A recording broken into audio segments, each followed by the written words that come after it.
Hi guys, isang magandang araw sa inyo mga mahal. Kakatapos nga lang pala namin yan kumain ni Mahal ng tanghalian. At habang nagpapahangin ako dito, dumating yung parcel ni Mahal, yung motor shampoo at armor wax. Ito nga pala yung gagamitin namin na panglinis at pangpakintad ni Damboy. May kasama na nga pala siyang sponge at towel. Kaya sa mga nagtatanong kung saan to nabili ni Mahal ay pumunta lang kayo sa kanyang TikTok shop at i-click ang basket na nakabilo. Anyway, ayan nga at kumuha na ng tubig si Mahal sa drum para mapaliguan niya na si Damboy. At habang nag-aasikaso nga dyan si Mahal ay may na-receive akong message. At ito ang sabi niya: "Hi mga mahal, itago niyo na lang po ako sa pangalang Celine. Way back year 2010, nagmahal ako ng lalaking nakitaan ko ng potensyal para mahalin din ako ng totoo. At yung hindi ako peperahan lang. Itago na lang natin siya sa pangalang Christoph. Isa akong kilalang choreographer dito sa Bulihan. Syempre, nagsimula din ako sa grupo ng mga dancers dito sa Bulihan. At ayun nga, nakilala ko din si Christoph na isa ding dancer. Bata pa lang siya noon, siguro mga nasa first year high school pa lang siya noon. Hanggang sa na-fall ako sa kanya kasi sobrang bait niya, as in. Hindi din naman naging malayo sa amin ang isa't isa kasi mabilis din kaming naging close. Dahil nga nagtuturo ako noon ng mga sayaw at dancer din siya. Marami kaming mga close at mutual friends dito sa Bulihan. Oo, nagmahal ako ng lalaki. Hindi naman masama magmahal, 'di ba? As long as na mahanap ko yung taong tanggap ako kahit part ako ng LGBT. So eto na nga, makalipas ang isang taon, second year high school na siya at naging okay naman kami. Sinabi ko sa kanya yung nararamdaman ko sa kanya. Kahit nga mas ahead ako sa kanya, ay matured naman siyang mag-isip. Hanggang sa tumagal pa ay pinupuntahan niya na ako dito sa bahay kahit mag-isa lang siya after ng practice nila. Naaalala ko pa noon, inaasar kami ng mga ganito, ganyan. Pero ginawa kong challenge yun na kapag mahal mo, ipaglaban mo. Huwag mahiya kahit na marami pang against sa inyong dalawa. So eto na nga, nagkikita kami ni Christoph ng palihim at nakain kami ng kaming dalawa lang, as in, mabilis naming masolve yung problema na meron kami. Masaya kami kapag magkasama kaming dalawa. Hindi naging mahirap sa akin na iparamdam sa kanya yung pagmamahal ko at ganun din siya sa akin. Wala siyang material na bagay na hinihingi sa akin. At ganun din ako sa kanya, hinahayaan niya akong ibigay yung mga blessings na meron ako. Napakabait niya at mahal na mahal ko siya. May mga times na nagiging mahirap para sa akin yung part ko kasi hindi pa nga ako stable nun sa job o sa trabahong pinapasukan ko. Kapag nasa work ako, iniisip ko na baka ipagpalit niya ako sa iba. Nung una, wala kaming label pero okay lang kasi tanggap niya naman ako at ginagalang ko siya. Sa totoo lang, walang nangyari sa amin noon kasi I show his respect sa kanya at may right time para doon para sa aming dalawa. Fast forward, lumalaban na sila ng dance competition noon at ako yung palaging andon para sa kanya at sa grupo nila. Minsan, sinasama ko siya sa mga family gatherings namin, sa bars, sa mga swimming namin. Kung ano ang meron ako, sinashare ko sa kanya. At hanggang sa dumating nga na naging college na siya, parati pa rin akong nakasuporta sa kanya. Sa mga school projects, kapag kailangan niya ako, palagi akong nandyan. At ganun din siya sa akin. Naaalala ko pa nga nung first time na nilibre niya ako ng chocolate at niregaluhan niya din ako. Grabe, ang sarap sa feeling na ganun siya sa akin. Isang araw, may mga babae sa computer shop namin. Yung mga babaeng yon ay mga classmate at mga kaibigan nila. Syempre ako, silosa ako at walang kaabog-abog, nagpaalam siya sa akin. Nasasamahan daw nila yung mga kabatch nila with some other guys. Doon ko sinubok yung sarili ko na wag magselos. At harap-harapan na sinabi ko sa kanya, "Sige, sumama ka na sa kanya, okay lang ako." Mata sa mata. At napatitig siya sa akin na parang alam niya na ayaw ko talaga. Pero ngumiti lang ako at alam kong ramdam niya na nasasaktan ako that time. So eto na nga ulit. One time, umuwi akong lasing at andun siya sa shop. Lasing ako at inaway ko siya. Inamin ko sa kanya na selosa ako at kung ano-ano pa ang mga nasabi ko sa kanya. Kaya iniyakan ko siya at ang sabi niya ay matulog na daw ako kasi lasing ako.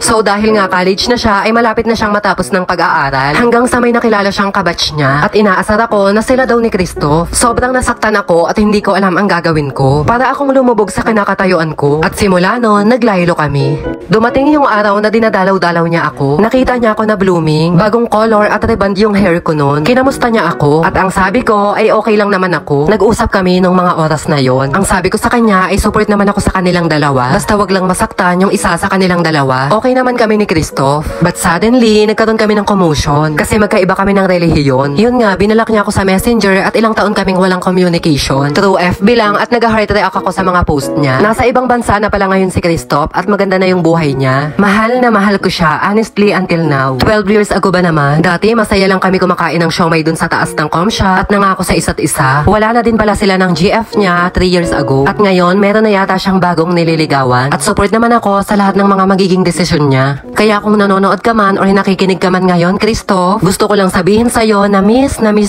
kita. At nandito lang ako, still waiting pa din kapag kailangan mo ko. Palagi kang mag-iingat dyan ha. Nagmamahal, Ketel 08. From our letter sender, Celine ng Bulihan, Silang, Cavite.